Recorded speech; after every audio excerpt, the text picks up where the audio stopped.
Shalom pemirsa yang diberkati oleh Tuhan, kiranya kita selalu merasakan berkat dan kasih Tuhan di dalam kehidupan kita. Pemirsa yang diberkati oleh Tuhan, malam hari ini kembali kita mendengarkan pelajaran firman Tuhan, Pekan Doa Komunikasi untuk malam yang terakhir. Judul pelajaran kita saat ini adalah Yesus komunikator sejati, penyelamat dunia. Pemirsa yang diberkati oleh Tuhan, ayat inti kita Markus 4 ayat 33. Dengan banyak perumpamaan yang semacam itu, Yesus memberitakan firman kepada mereka sesuai dengan apa yang mereka sanggup mendengarnya. Saudaraku yang dikasihi dalam Kristus, malam ini kita akan merenungkan bagaimana Yesus Kristus adalah komunikator sejati yang tidak hanya menyampaikan pesan, tapi juga membawa keselamatan bagi seluruh dunia.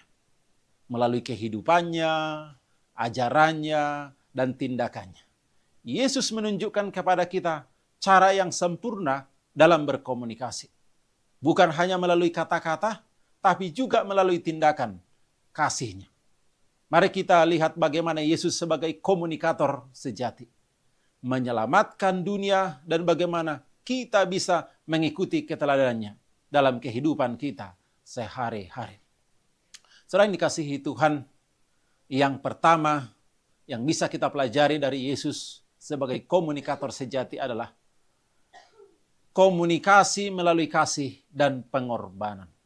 Yesus tidak hanya berbicara tentang kasih, tapi Ia menunjukkan kasih-Nya melalui tindakannya.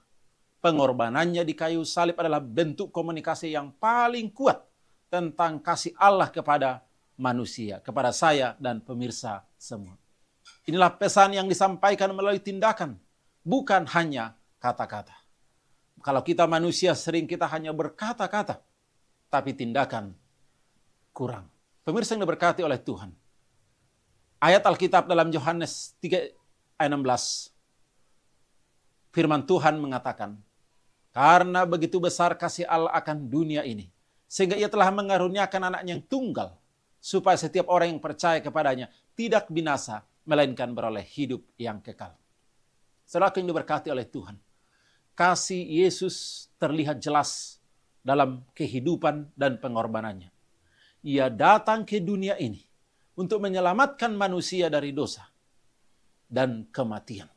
Melalui kematiannya dan kebangkitannya, Yesus menunjukkan bentuk komunikasi yang mendalam tentang kasih dan keselamatan. Ini adalah pengingat bahwa komunikasi yang sejati tidak hanya melibatkan kata-kata, tapi juga tindakan nyata yang mencerminkan kasih Allah.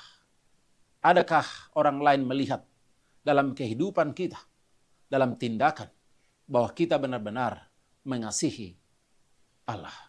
Pemirsa yang diberkati oleh Tuhan, yang kedua, yang bisa kita pelajari dari Yesus sebagai komunikator sejati adalah Dia menggunakan metode ajaran yang relevan dan kontekstual. Yesus menggunakan berbagai metode untuk menyampaikan pesan, termasuk dengan perumpamaan, dengan cerita, dengan pertanyaan yang relevan, dengan pengalaman kehidupan manusia sehari-hari. Ia berbicara dalam bahasa yang mudah dipahami oleh orang-orang pada zamannya, sehingga pesannya dapat diterima dengan baik. Pemirsa yang diberkati oleh Tuhan, dalam Markus 4 ayat 33, dengan banyak perumpamaan yang semacam itu, Yesus memberitakan firman kepada mereka sesuai dengan apa yang mereka sanggup mendengarnya.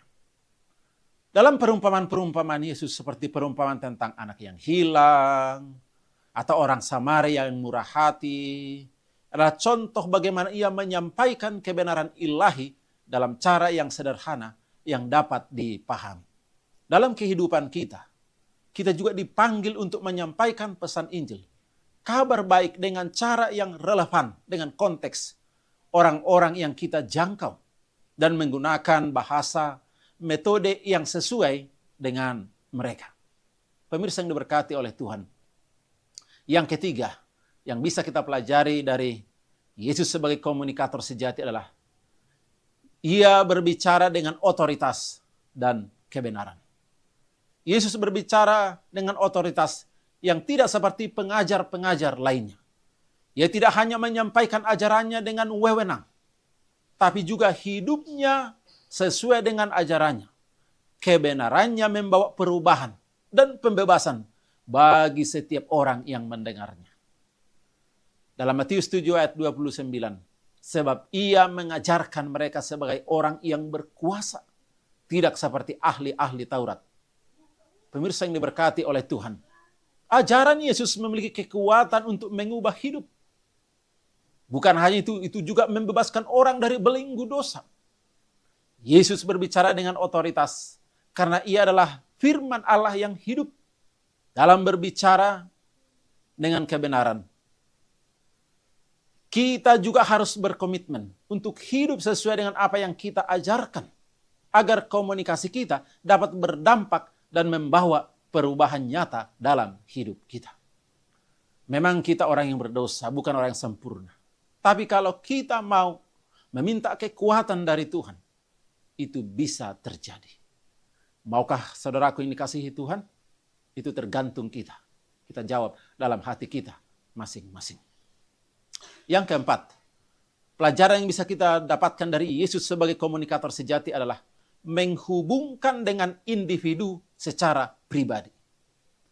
Yesus tidak hanya berbicara kepada massa orang banyak, tapi juga menghubungkan individu secara pribadi. Ada kontak person. Ia berbicara dengan wanita Samaria di sumur. Dia juga menyembuhkan orang buta dan berkomunikasi dengan berbagai orang dari latar belakang yang berbeda. Pendekatan pribadi ini menunjukkan bahwa Yesus menghargai setiap individu dan peduli dengan kebutuhan mereka. Yohanes 4 ayat 7 mengatakan, ketika seorang perempuan Samaria datang untuk mengambil air, berkatalah Yesus kepadanya, berikanlah aku minum. Dalam satu interaksi ini, Yesus menunjukkan perhatian dan kasih yang mendalam. Ini mengajarkan kita untuk tidak hanya menyebarkan pesan Injil secara umum, tapi juga untuk terhubung dengan individu secara pribadi. Kita bisa doakan mereka. Kita bisa jalin kontak persahabatan. Kita bisa komunikasi lebih dekat lagi. Dan mendengarkan kebutuhan mereka. Kita tunjukkan kasih Allah melalui tindakan dan kata-kata dalam hidup kita. Pemirsa yang diberkati oleh Tuhan.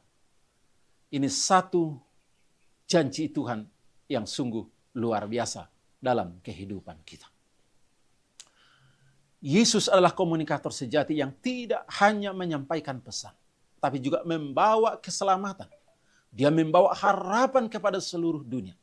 Melalui kasihnya, pengorbanannya, ajarannya yang relevan, otoritasnya, perhatiannya secara pribadi. Yesus menunjukkan kepada kita bagaimana cara berkomunikasi dengan cara efektif, penuh kasih. Pemirsa yang diberkati oleh Tuhan.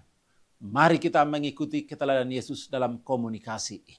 Dengan menyampaikan pesan Injil dengan cinta kasih, relevansi, dan kebenaran. Semoga kita dapat menjadi komunikator yang efektif dalam menyebarkan kasih keselamatan Tuhan kepada dunia yang merindukan, kepada dunia yang membutuhkannya. Semoga Tuhan memberkati kita dalam usaha kita, usaha pribadi kita, keluarga, atau gereja, dalam menyampaikan pesannya, kabar baik, dengan cara yang berkenan kepadanya. Kiranya Tuhan memberkati. Amin.